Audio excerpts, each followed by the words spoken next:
Hey guys, it's Christopher. Hey, it's springtime, the weather's changing, and we get to change with the weather. As diabetics, things get difficult. So as we become more active after becoming a little lazier, a little less active, maybe would be a better phrase, in the wintertime, as we become more active, our insulin rates, our sugar levels change, and it's hard to keep track of what's going on and where we're at. With the luck and the use of a pump, it makes it a little easier. So as spring hits, I've noticed my sugar levels are dropping. I get more lows than I typically have had. Now it's time to start adjusting. So currently with a basal rate, which is my short-term insulin, it's the insulin that I take that corrects for meals, snacks, extreme highs, when I have my extreme highs. Currently my rate on that is 1 unit of insulin for every 9 or 10 carbohydrates. That's what it is in the wintertime for me.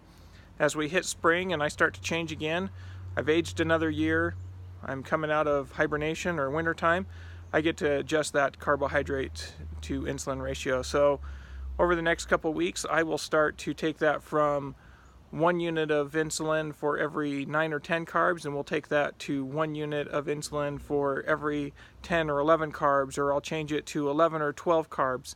And this is where I find out, and once again, do I need more insulin in the morning, at lunchtime, in the evening, and what works for what kind of meals. I hate this process because I have to write it down. I have to write it down, I have to see what works. Once I get that right, then I start changing my long-term, my bolus rate. So as a pump user, you have a bolus rate. It's how much insulin do you use per hour. You use that same short-term insulin, but it does small doses of insulin throughout the day. We'll start changing that. Usually I take a unit and a half of insulin per hour. We're going to cut that down. We're going to cut it down typically to about 0.8 or 0.9, usually to a max of about 1.2 units per hour. And that's where we're going to be at. But it takes a week or two to figure out what's worked or what's not. Just on the short-term insulins for the mealtime, it takes a couple of days to find out if something didn't work. And if it's working, do I need to adjust a little more? Do I need to adjust a little less? Do I need to keep it right where it's at? With the long-term insulin, it takes days because you got to track it for a couple of days to see where you're at, and you got to write it down. You got to write it down, and you got to be pretty good about it. You miss a day, it's okay. Catch it the next day. Keep the same rate, just keep it another day and see where you end up. So springtime's a challenge. The challenge happens again when we go from winter into winter as we come up in the fall. So just an encouragement here, hey, diabetes is hard. But if you can control those sugar levels and learn to manage them and learn to adjust them, it'll work for you. And you can do anything you want. As we go throughout the weeks this summer, we'll see the fun activities I do with my family, the hiking, the dirt biking, the four-wheeling, the vacations. Those are fun. Vacations in the truck. Yeah. Long drives, always difficult on sugar levels. But they can be managed if you take the time.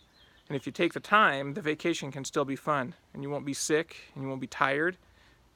Maybe grumpy still, because that happens. But let's just go with this. See where it takes you. So remember, there is no set medical guideline for your diabetes. There's some general guidelines, but there's no set number that says for this many units of insulin, you have to eat this much. There's no set guideline that says if you're this size, this is what you take.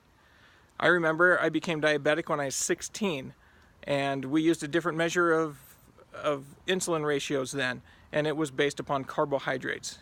And now I went from eating once or twice a day, maybe if I ate that often, to having to consume 3,000 calories a day. It was hard. I couldn't hardly do it in the hospital, and I got out and I had to write down everything I ate, and I was always falling short. But then I was told how much insulin to take on a daily basis, and I had to eat to correct the insulin. Now I've learned over the last 18 years that I correct what I eat with the insulin. I don't let the insulin control what I do anymore. I get to control what I do. I get to control the lifestyle I have, the things that are fun, the things that are exciting, and I'm not going to be controlled by a disease or a disability. I'm going to make sure that I can control it. Let's take ownership for this. See what we got. see where we end up and see what your springtime and into your summer brings, so that you can do the activities that you want to do. This summer I'll start with all my outdoor activities. We're going to start running. We're going to see how exercise plays a role in diabetes as well. Follow me over the next couple of weeks as I learn how to buy shoes. It's going to be fun. I've never bought an expensive pair of shoes, but I've got a gift card that's going to get a good help on that. And we're going to start running. We're going to see how many miles we can run. Maybe we'll do a half marathon or maybe just a 4K. But to get back into exercise, this midsection right here is starting to get a little bigger, and I'd like to see it go down again so I can fit in my pants comfortably. And running is going to be the easiest way I know how to do it, and a way I don't have to buy a gym membership or anything like that. So follow over the next couple weeks. Let me know any feedback, and let's see how we get treated.